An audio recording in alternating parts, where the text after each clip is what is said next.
Welcome in. Today we'll be discussing the funk band, The Brothers Johnson. But first, a little bit about me. I'm Thirdmango. I'm a cultural sociologist specializing in all forms of media and social media.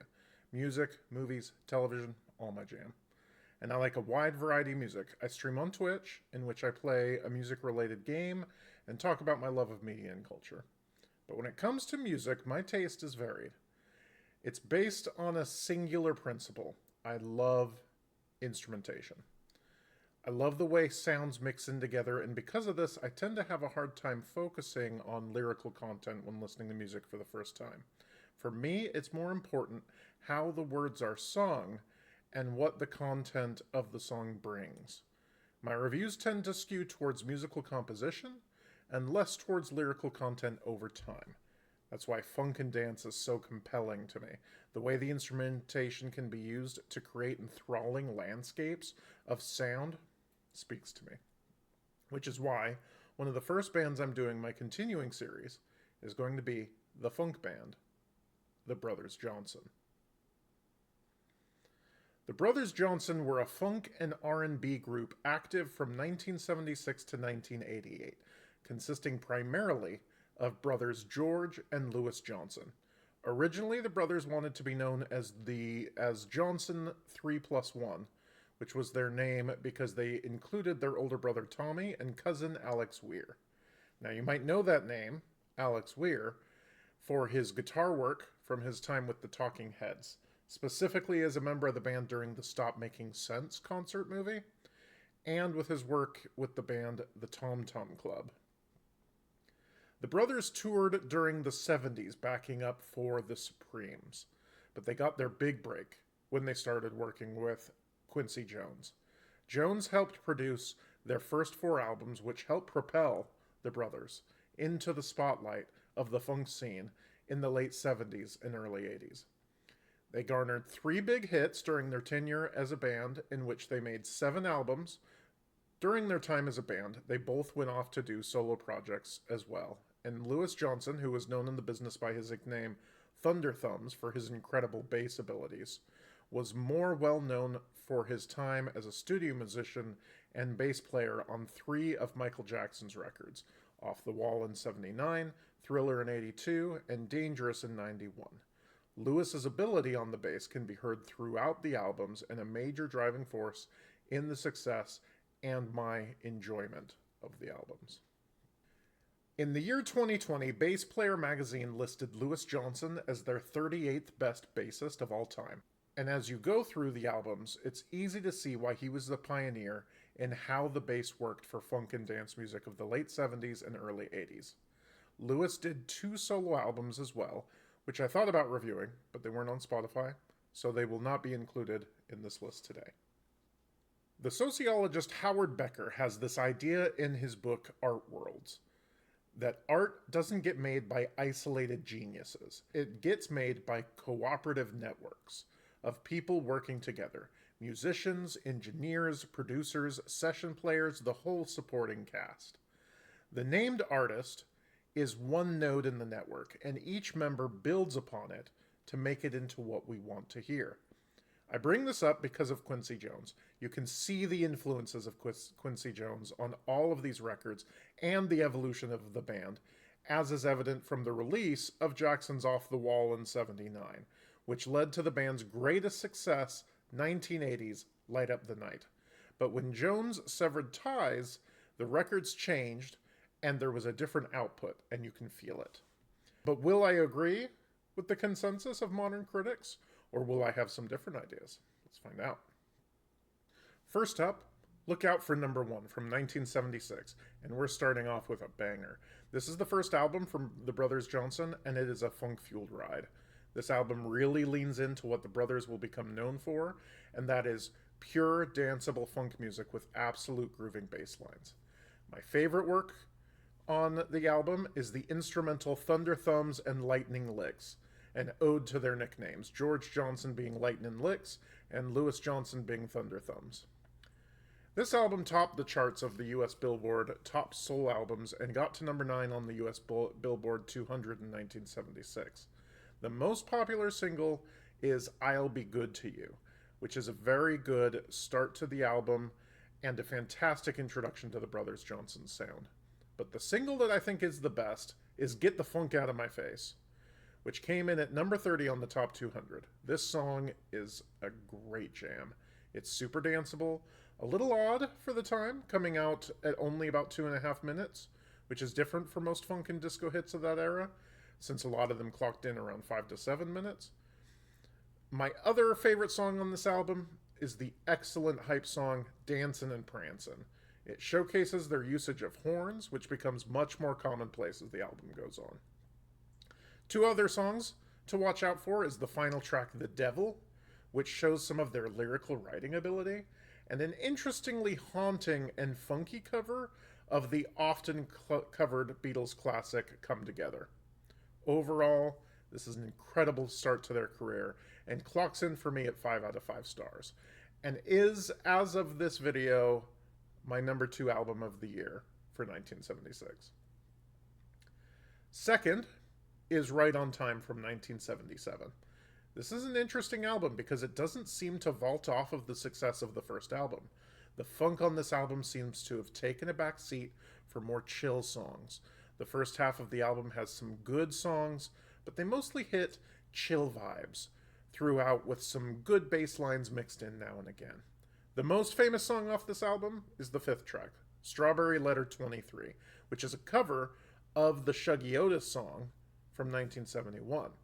This is perhaps best well known as it was featured in both of Quentin Tarantino's films Pulp Fiction and Jackie Brown.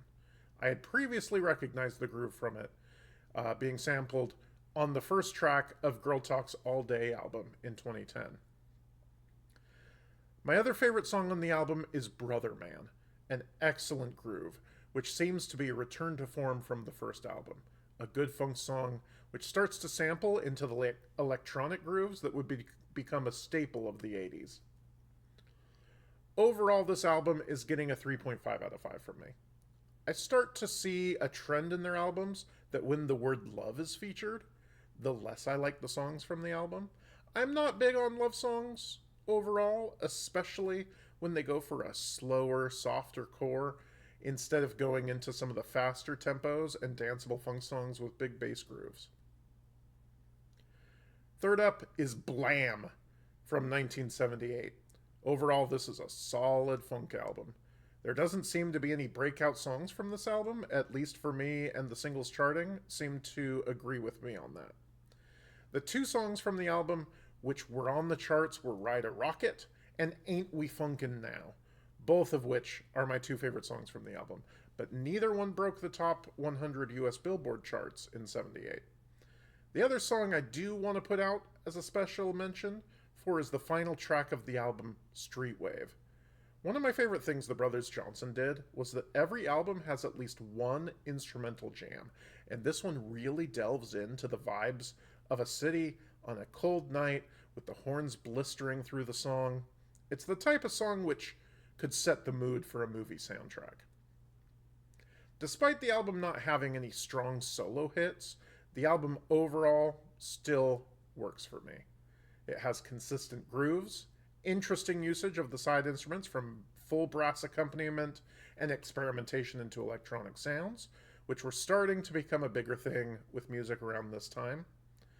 This overall ends up at a 4.5 out of 5 for me, and it's currently my number 2 album for the year of 1978. Fourth up is Light Up the Night from 1980. Now, this is the Brothers' real classic album. This is their most famous album, and rightly so. The thing to note, and really shows with this album, is what happened with the Brothers Johnson between the release of Blam in 78 and the release of this album in 80. In 1979, Louis Johnson worked as the bassist on the Michael Jackson album Off the Wall, and that collaboration is apparent across this entire album. As a result, this album is banger after banger. The first 2 songs are absolute classic funk songs with Stomp and the title track Light Up the Night. Both of these songs were released as singles, and Stomp hit number 7 on the US Billboard charts of 1980. When listening to this album for the first time, the fifth track of the album, This Had to Be, felt the most like the influence of Michael Jackson had rubbed off on the brothers. And then in looking up the song, I found the song was actually co-written by Michael Jackson. I also want to feature the seventh and final tracks of the album, Smilin' On Ya and Celebrations. Smilin' On Ya keeps up with the incredible instrumentals that the brothers keep producing with grooving bass lines. Horns, electronic style, which feels like it could be featured in a period piece. Celebrations is the perfect ending to an incredible album, an absolute hype track, which showcases the talents of the brothers in an explosive crescendo. This album gets a shining 5 out of 5 stars from me, and it's my favorite album of 1980. This album being their most famous is well deserved, and it's an album I would recommend to people unfamiliar with the band to give their style a try. So let's stop here for a moment and talk about what happened historically at this point. This is where Quincy Jones dropped from the team, but more so, what happened in this era. July 12th, 1979, Disco Demolition Night. A rock DJ named Steve Dahl hosts an event called Disco Demolition Night. Bring a disco record, get into a White Sox doubleheader for 98 cents. And the records get blown up on the field between games. Around 50,000 people showed up. The stadium owners expected at most 20,000. They blew up the records in between matches and did such damage to the field that the second game had to be forfeited. And the crowd stormed the field and started a riot. This is the most cited moment in the history of the death of disco. But there was a lot more going on at that time. Gillian Frank, in her article Discophobia, talked about the anti-disco sentiment in the late 70s and how it was largely anti-gay prejudice. Disco and funk of the 70s was all about queer lifestyles. This was where other races and people with different sexualities came together and found a home. And leading into Reagan's America, there was a strong backlash against this style of music. In the 18 months following the disco demolition, radios began changing towards a more rock-oriented format, and the era of disco being in the prominent era died, with the insanely campy Can't Stop the Music, one of my favorite movies growing up. The music labels began using the term post-disco to really hit the nail in the coffin that this style of music was done. It was in this backlash that the next album was released. Fifth up is Winners from 1981. Now, I'm going to have a slightly controversial take on this album, and that take is that this album is just as good, if not slightly better than Light Up the Night. This album didn't do as well as its predecessor, largely due in part to Quincy Jones not being a part of making the album. This album was considered by critics at the time to be a flop, and I think it was in a big part due to the anti-disco sentiments of the time, because this is a banger of an album. The radios at the time spurned anything with a disco flavor. This was labeled a flop because radios wanted disco to die. But for me, this album is a non-stop dance hit after dance hit. The first song, The Real Thing, is the true standout on this album. It is a fast, upbeat dance tune with good bass and horns to accompany the fast drive of the song. The second track, Dancin' Free, definitely shows the Michael Jackson influences and starts to add in female voices as background vocalists, which start to become a feature in the back half of their catalog. But even getting into the other songs of the album, every single one has a consistent groove and hits dance tunes indicative of the culture of the early 80s. While Light Up the Night did have bigger hits overall, the consistency on this album is what really shines for me. There isn't a single song on this album that I dislike. Each one has its own groove and keeps me dancing for the entire runtime. The women backup vocalists throughout the album really shine and give the album a feel that isn't as present in the albums beforehand. This is another 5-star album for me, and comes in as my favorite album of 1981. Sixth, we have Out of Control from 1984. There is a definite tonal shift from the two albums from 80 and 81, to this album 3 years later in 1984. A big thing to note was that in 1982, the brothers broke up for a small period to work on solo projects. George went back to work for Quincy Jones, and Lewis did a solo gospel album, as well as working with some of the biggest artists of the time, from Michael Jackson to Aretha Franklin. The brothers came back together in 1984 with Out of Control, and this album really shows the influences of the 80s. The funk isn't as strong throughout this album, but instead, this is a more drum and bass synthesizer feel throughout. The 80s synthwave was in full force during this era, and this album seems to have been hit by that wave. They had given into the public pressure of disco being dead, and clearly shifted tones. This isn't to say this is a bad album. It's just not what I had become used to with the previous outings. The 80s synthwave can really be heard in the 7th track of the album, Save Me, which is one of their least popular songs on all of Spotify. The song is so bogged down by the synth bass and drum machine vibe that the song shows the tonal shift from this band, and how funk and dance tunes of the culture of the time had really seen a backlash. Overall, this is a 3.5 out of 5 for me, and is my second least favorite album by the brothers. And this is where the band starts to lose me. Their 7th and final album is Kickin' from 1988. Unfortunately, as is sometimes the case with bands like this, their final album is my least favorite album of the bunch. This is clearly very inspired by the music at the time. The 80s vibes are rampant throughout.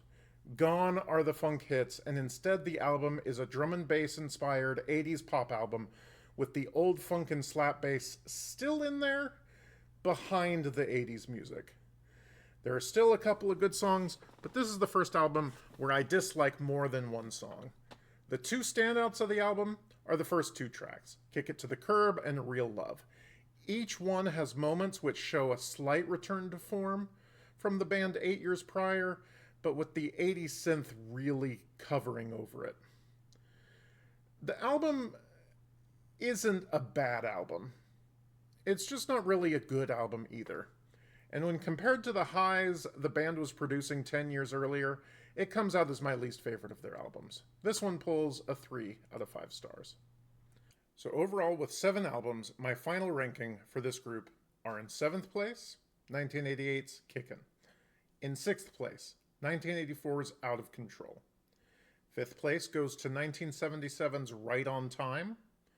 4th place, 1978's Blam. 3rd place is the debut album, Look Out for Number 1, which leaves 2nd place for the breakout album, Light Up the Night, and my personal favorite number 1, 1981's Winners. So looking at the legacy of the Brothers Johnson, they were an incredible funk band, and the bass stylings of Louis Thunder Thumbs Johnson really revolutionized the industry in terms of slap bass within dance music. His collaborations, especially with Michael Jackson's Off the Wall and Thriller, are very apparent, and their music is some of my favorite of this era. Sadly, Louis Johnson passed away in 2015. I hope you enjoyed my thoughts on the career of the Brothers Johnson. Included in the description will be a link to a playlist of my favorite tracks of the Brothers Johnson. This hopefully just will be the start of me doing retrospectives on some of my favorite bands and groups. And also I'll be putting out year lists as well. And you can find album reviews that I've been doing for the past couple of weeks. Again, you can find me on Twitch at twitch.tv/Thirdmango, where I stream every Sunday and Thursday night at 6 p.m. Eastern. I play music games, so come on by if you have the chance. Make sure to like and subscribe to not miss any further retrospectives in the future. I've been Thirdmango. Thanks for watching. Hi. Yeah. Hop up. What a good girl. Yeah. Yeah. Hi. Yeah. Do you want to be a part of the video?